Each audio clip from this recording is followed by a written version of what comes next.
He and I were close. I know that because we spent time. Well, I know that because I was his best man at 2 of his weddings, so that's a tip off. Well, geez. I never told whatever. I think the most hardest fucked up day was being on a small boat with his first wife, his second wife, and his widow. Yeah, and I'm spreading the ashes out of the back of the boat, his ashes, and I'm looking at him floating away, and I'm thinking, oh, you would never get on this fucking boat. I'm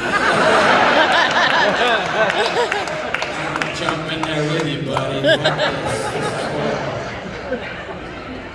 But I knew we were close. Oh, I like to let people know he had a thing called Lewy body dementia. People want to act like he took his life because he was sad or depressed, and I don't mean to trivialize anybody who is affected by depression or knows people that died that way, but he had an aggressive form of dementia that gave him improper information, and he wouldn't share it because he knew it was crazy, but he had people that loved him. He wasn't alone. He wasn't, and I don't like it when people want to make it about him being a sad clown or some bullshit like that.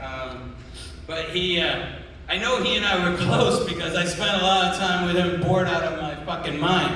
And I can't imagine, can you imagine the idea of being bored around Robin? But, it's funny, Becky was talking about Call of Duty. He would play Call of Duty for fucking hours on end. And I'd be like, bro, really? This is what we're doing today? And he'd be cursing. And one day I go, how old are these people you're playing against? And he's like, I don't know, 10, 12? So, I love that there's adults now that are going, I'm pretty sure the genie from Aladdin called me a cocksucker. I think Mrs. Doubtfire said she was gonna fist me. Because you wouldn't curse at the children. All right, so. Maybe you can actually let his guard down. So, I'm going to tell my favorite story. I was on a flight going from Los Angeles to New York, and midway through the flight, the engine blew up on the plane I was on. It was like, and that's not the noise it made. Clearly, I'm not the black guy from Police Academy.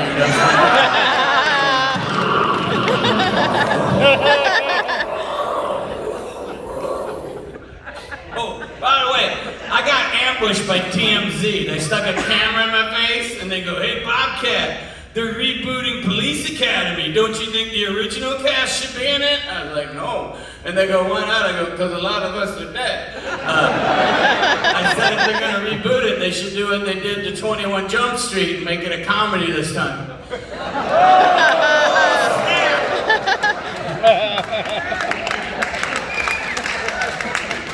So,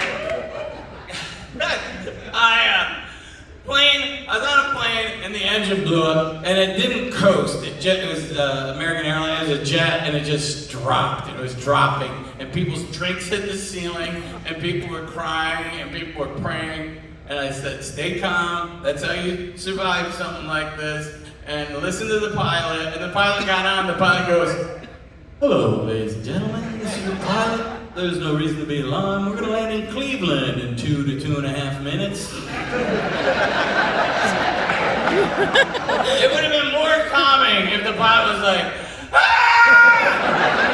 Do not look out the right side of the plane! Oh, fuck! God damn it! I don't know. I'm gonna try some shit I learned in pilot school and kiss a stranger, rub one out in your seat. Go ahead, smoke.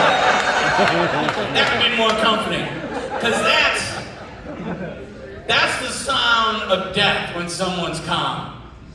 You know what I mean? Like if you walk out here tonight and a guy goes, I'm gonna fucking kill you! He's not. He's just drunk, you know what I mean? You better get out of here. Todd's had a lot of White Claws. But if you walk out here tonight and a guy comes up behind you and goes, I'm gonna kill you. That fucker's gonna kill you. Maybe not tonight, but you're gonna wake up, he'll be over your bed, nude, with a machete and a heart on. He's waited the hour and a half.